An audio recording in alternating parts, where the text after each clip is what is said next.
Up next on Connections, the latest on efforts to find new mass transit funding and avoid massive service cuts and fare hikes. We're still counting down to a new Brown. An update on increasing capacity on CTA's Brown line. Floors so clean, they shine. We get positive feedback on recent efforts to clean the vehicles of the CTA. We'll introduce you to a special group of dedicated CTA workers at the Skokie Maintenance Shop. And Sweet 16, the number of years since Santa started taking the CTA. We'll tell you how you can experience the Chicago holiday tradition. The CTA, working hard to improve, committed to quality and its riders. Welcome to Connections.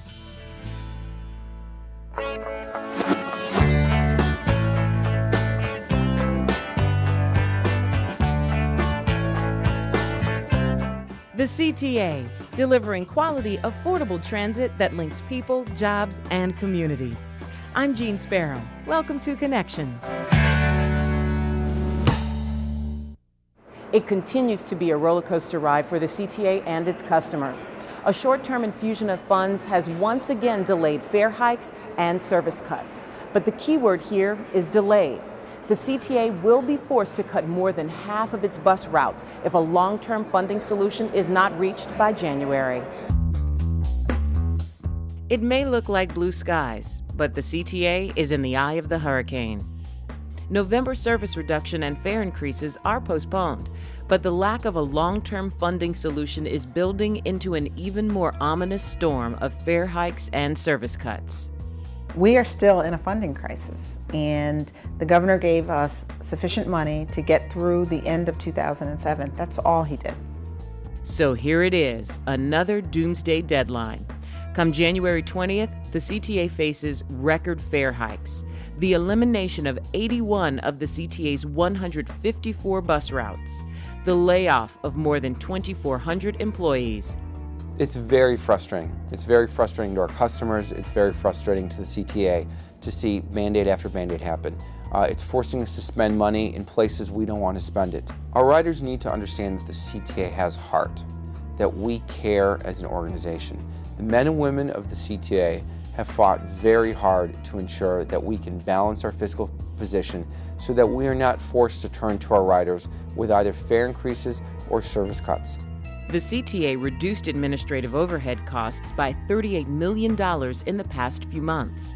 Its 17 labor unions reached agreement on an historic pension and health care reform package.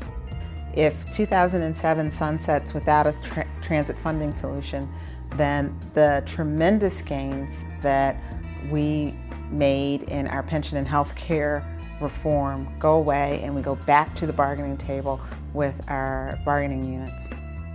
To maintain current fare and service levels, the CTA needs an additional $158 million for 2008. The CTA is legally mandated to operate with a balanced budget.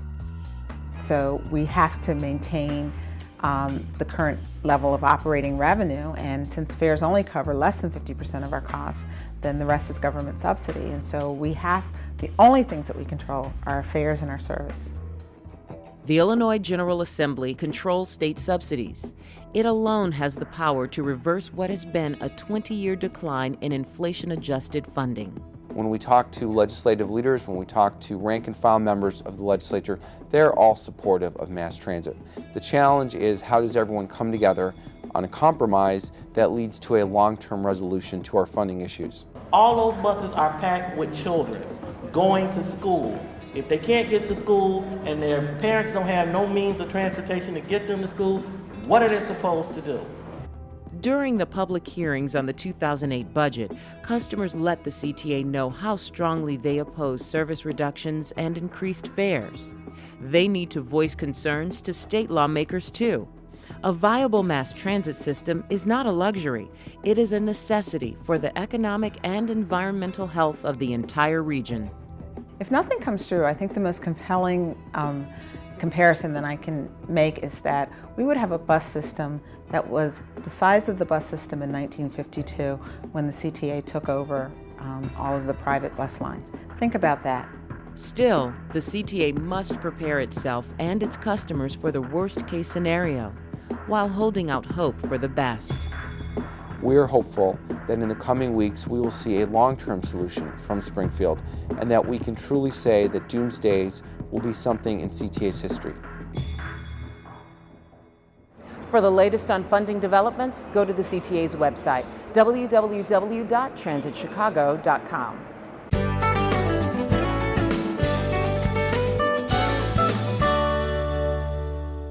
There's been a whirl of ribbon cuttings along the Brown Line in recent weeks, including right here at the Addison station. Addison is the 8th renovated station to reopen as part of the Brown Line Capacity Expansion Project. Customers are welcomed back to the Addison station. Customers and CTA employees alike are glad to be back. Within the last month, we have completed construction on 3 Brown Line stations, Addison, Montrose, and Sedgwick. Each of these stations, along with the 5 stations completed earlier in the project, demonstrates the sweeping improvements that can be made with capital funding for public transit. Those improvements at Addison include 2 new elevators, 1 at each platform. New, longer platforms that can handle 8-car trains. There are new platform canopies, brighter lighting, and 2 exit options. There are auxiliary exits off of both platforms. One that exits you on the south side of Addison from the southbound platform, and then on the northbound platform you can exit actually onto Lincoln Avenue. Before you exit, make sure you take in the original new artwork on the elevator towers. The artwork at this station actually has kind of a Cubs theme to it, and the artist actually used a official scorebook from a 1969 Cubs game. And he actually got Ron Santo to use his handwriting to replicate the scorebook. The cost of the artwork at Addison and other newly renovated stations is included in the overall project budget. It's visual spice sprinkled on top of the traditional support materials of stainless steel, tile, brick, and glass. And what do customers think of the overall finished product? I love it. I've been waiting for a year for this, and it was worth the wait. It's nice and clean. It's well decorated. It's just a great atmosphere just to come. Whether you're going to work or whether you're just going to downtown. I've been waiting for it to open because I live right behind it, so I was excited when it opened. I think it's gorgeous. I think they've done a really good job updating everything. Brand new fixtures everywhere. The interior of the lobby is well decorated. It's nice to have all this space up on the platform. All the feedback has been very positive. The community, the businesses in the area, very excited about having the stations reopen.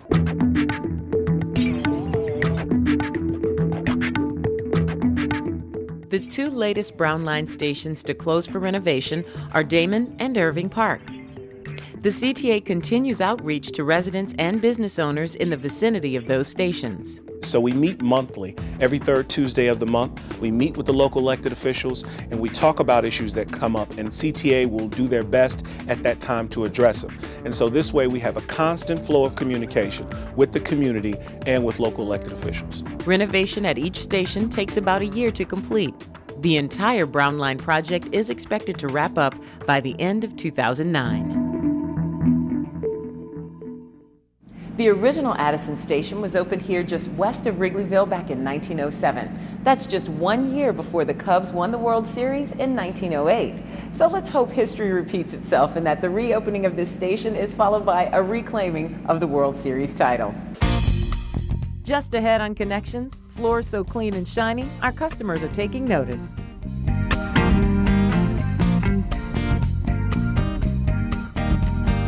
So the CTA has priorities of being on time, safe, clean, and friendly. What are your priorities for transit? Knowing where I'm going. Today, as an example, I'm in the middle of trying to get from point A to point B, and both points are unfamiliar to me, but I was hoping that taking the CTA, I could do it sooner. So I actually have in my hand a printout of the CTA instructions of how I'm getting from where I'm going. My main thing I want clean the train like everybody, right? Probably that I get places on time, and that if there's delays that I'm aware of them. So like that there's announcements made or something like that that let me know that okay, the train's gonna be a few minutes late or earlier, whatever, because I use it a lot. So I need to be able to depend, like with any other means of transportation, I need to be able to depend on whoever's getting me there to say I'm gonna get you there on a certain time and then to deliver on that. I look forward to being here on time. Don't want to be delayed because my program starts at 12 noon. And then also the safety aspect of it. Comfort, cleanliness, and time efficiency. You know, try to be on time and try to make it a good experience for the people who are paying.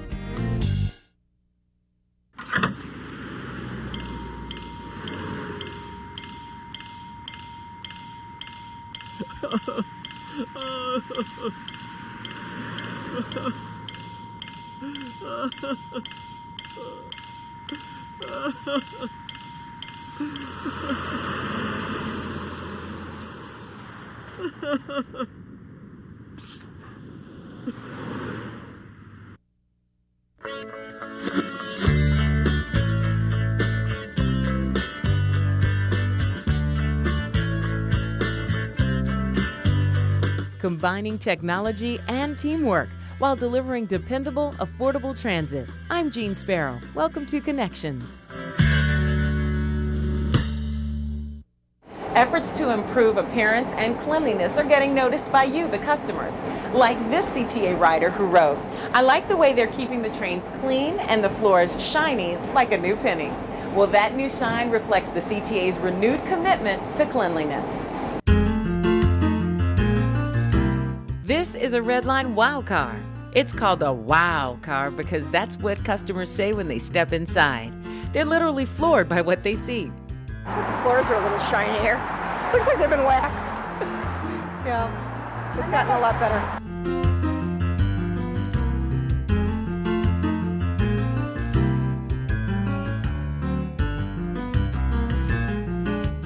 Floors, especially the floors. I see a difference. Big difference. You can see a difference. You can even see yourself reflected on these floors. And no, they're not wet, just extra shiny. The floors are coated with a new high gloss finish. And what this coating does is actually bring the luster and the color back into the floor, and it also seals the floor. By sealing the floor, it helps us when we do our cleaning on the cars, our deep cleans or our mopping. It makes the dirt and the grime come up very easily, and it leaves a beautiful shine luster on the floor. Here's a section of flooring with the coating next to a section without. The without sections have already been wiped from the red line. Other areas of the rail cars are also getting a thorough going over. Everything from light bulbs and fixtures to the grills over the air ducts. New equipment deep cleans the seats while cutting back dry time. We apply a soap and bacterial agent to the seat, scrub the seat, and then what this machine does is applies water to it and sucks the water out of the seat. Seat inserts are being totally replaced on the Red Line Wow cars. And these seats, before we install them, the manufacturer is applying a antibacterial chemical and a Scotchgard product, which will actually protect the seat from getting dirty, from spills, stains, and also from odor. It's looking good on the Red Line, but what about on the buses? The bus side of CTA is experimenting with new products and treatments to spiff up its interiors. We've started doing some research and investigation on how to make the buses as clean or even better than the rail side of the business. This is a bus version of Wow. Those in charge say they're still experimenting with new products and procedures. We tried to create a Wow bus to give that same impression or appearance to the customer and give them the same experience of a wow. And though we aren't quite yet to the rails, we are trying harder, and we will catch up to them soon. If you're sensing there's some competition between the rail side and the bus side of the CTA, you're correct. But it's a friendly competition, born out of pride of service. And ultimately, the customers are the winners.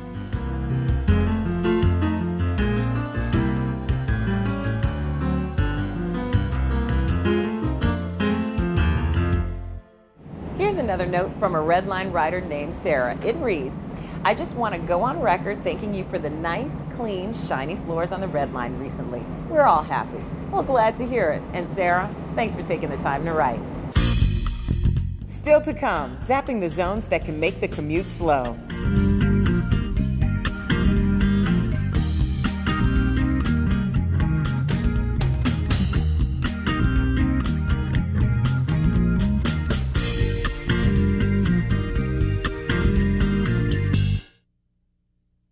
Connections is now available on demand 24 hours a day. You can now subscribe to the Connections Video podcast and automatically receive each month's program absolutely free. There are several ways to find us. Go to www.transitchicago.com and click on Connections. You can also go directly to the iTunes Music Store and search the words CTA Connections.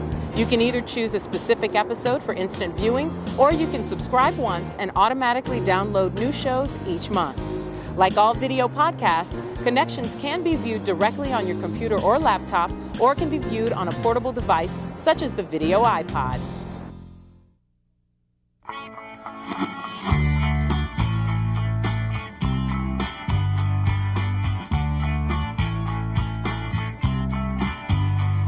The word connection, a link or a spark that brings people together.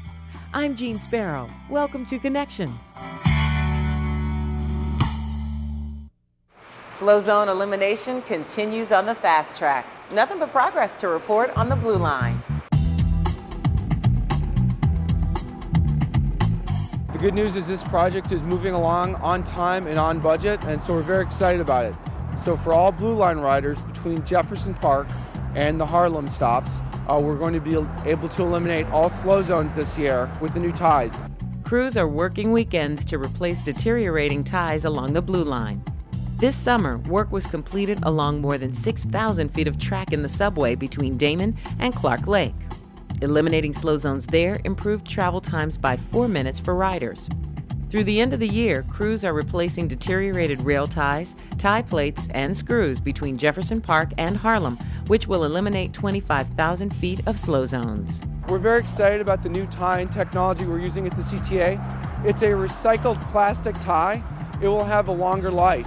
In addition, the kind of clamping that we're using to hold the rail in, it has a rubber insert underneath, which will make for a slightly softer and a slightly quieter ride. During this phase of the slow zone elimination project, there will be weekend closures between Jefferson Park and Harlem. Shuttle buses move the passengers between stations. We apologize to all of our customers who are inconvenienced by the shuttle. Unfortunately, as you're able to see, given how much construction is involved in replacing rail ties and third rail systems, there's no way to do it while having the train traveling. On the busiest holiday weekends, such as most recently Thanksgiving, Christmas weekend, where we know there's a great deal of customers traveling to O'Hare, we won't be doing construction on those particular weekends. In the spring, crews will begin work from Harlem to O'Hare, which will eliminate 48,000 feet of slow zones. Work from Addison to Jefferson Park will follow and will eliminate more than 19,000 feet of slow zones. As work is completed, CTA will be able to lift slow zone restrictions currently in effect for trains traveling between O'Hare and Addison.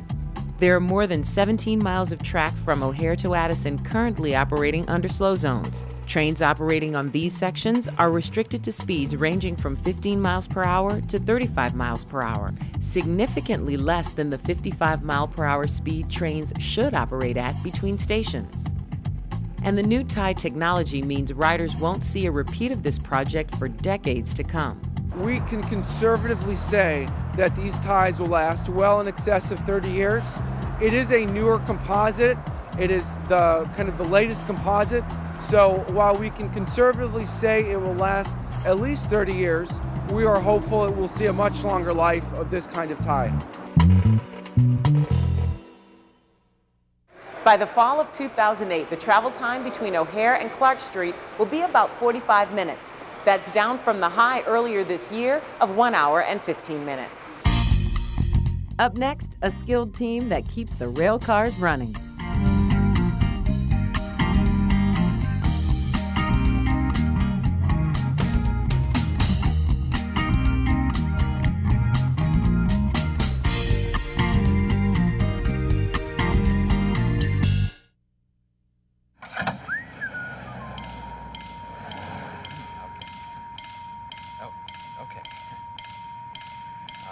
That's enough.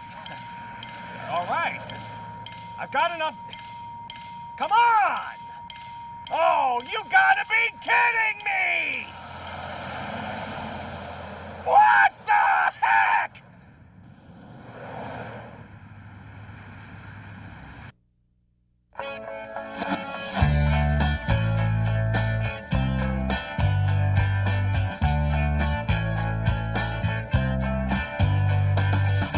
getting from here to there quickly, easily, and without breaking the bank. I'm Jean Sparrow. Welcome to Connections. Rail cars are the workhorses of the CTA fleet, and keeping those trains in prime working condition is the job of the skilled team at the Skokie Shop.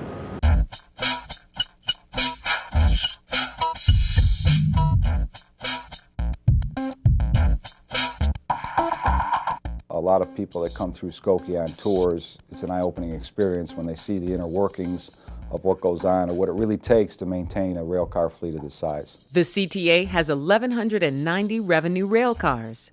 Each car weighs 20,000 pounds and each has hundreds of components, which in turn contain even more components. The maintenance of these cars are entrusted to the more than 200 skilled craftsmen and women who work here. Basically, Skokie Shop is involved with 7 different unions. We have painters, electricians, machinists, carpenters, welders. So they work on the things that they work on within their craft. They're very specialized in what they do.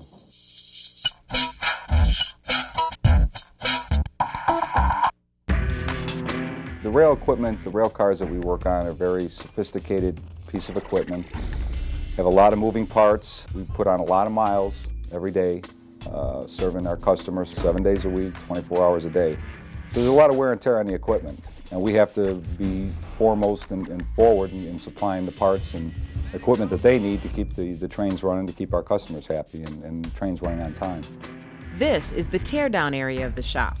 Parts big and small are stripped, degreased, and inspected for flaws. He's checking for fine line cracks that normally wouldn't be able to be seen by the human eye. It's a magnetic function that is performed on this with a fine dusting of magnetic material that will indent itself into any fine line cracks and identify that as being a crack. Motors are stripped and rebuilt in this section of the shop. And not just engine motors. The motors that operate doors and other moving parts are worked on too. Nothing goes back onto the train and out for service until it's rigorously tested. A dyno machine tests engine motors at up to 2,500 RPMs. Once the final assembly is done, it goes to the dyno. It's tested on the dyno, and if it's okay, it's ready for operation. There's another department that the motors go into. That's the truck department. Now that's the basic wheel assembly. The truck is the wheel assembly. So the motor goes onto the wheel axles, and that's what turns the axles. It takes several weeks for the Skokie team to complete a total overhaul of a train car. 2 units we have behind of us, and the unit is basically 2 married pairs. Our 2200 series rail car, the silver car, is our oldest series rail car, which is vintage 1960s. The 2400 series car, which is the red and white and blue front end car, is our other overhaul car, which is vintage 1970s. Both these units are going through an extended life overhaul program based on the fact they've kind of reached their useful life based on FTA standards of 25 years. We're trying to keep them for an extra 5 to 7 years until we get our new rail cars in. The new train cars being tested for CTA use differ from these cars in that these cars are DC propulsion. New cars coming in are all AC propulsion, which is a complete change from what CTA has done in the past. They're going to be very sophisticated. And they'll be the responsibility of the Skokie Shop. All tracks lead to Skokie. The original Skokie Shop was established back in 1926. It was completely rebuilt from the ground up and reopened back in 2000 as the state-of-the-art facility we just toured.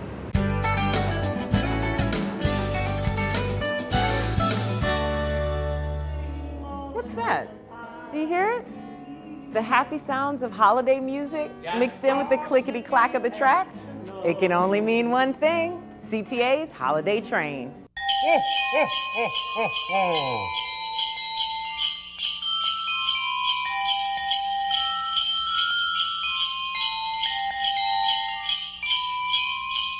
Thousands of tiny lights, one large fellow in red, and miles of smiles along the CTA's rapid transit tracks. It's the Holiday Train, coming soon to an L stop near you.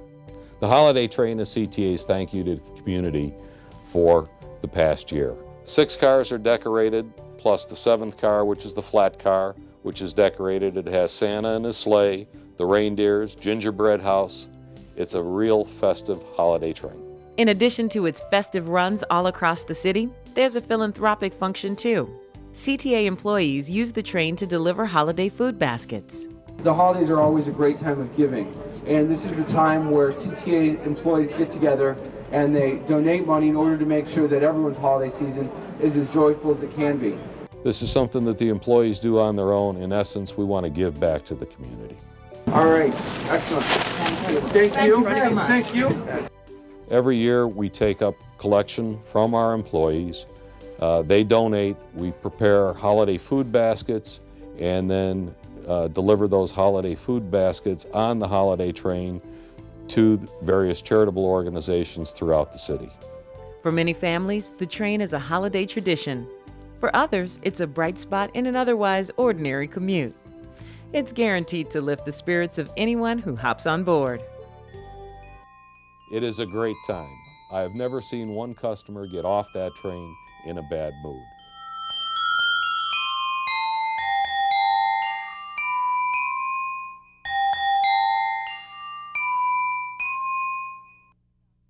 "2007 marks the 16th year for the holiday train.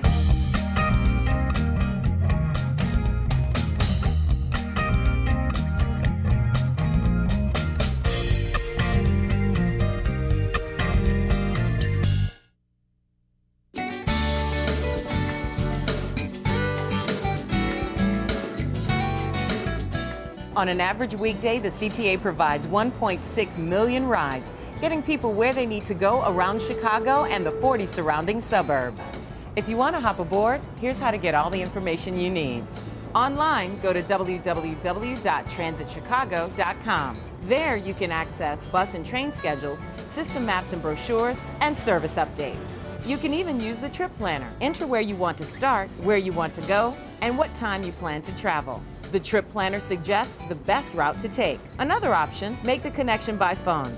Call 836-7000 from any local area code.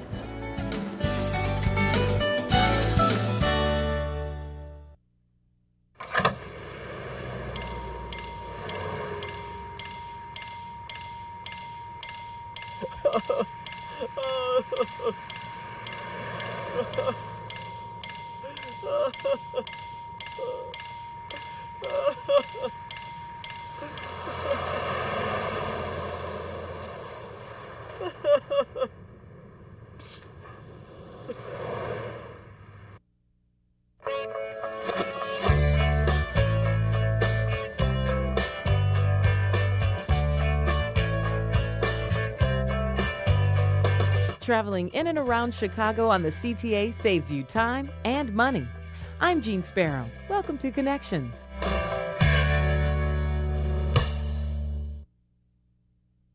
You know, we're always looking for story ideas. Do you have a travel secret you'd like to share? How about a hidden Chicago gem that's served by the CTA? Give us a call at the Connections Hotline, 312-681-2812. Helping you make your connections. I'm Jean Sparrow. Thanks for watching.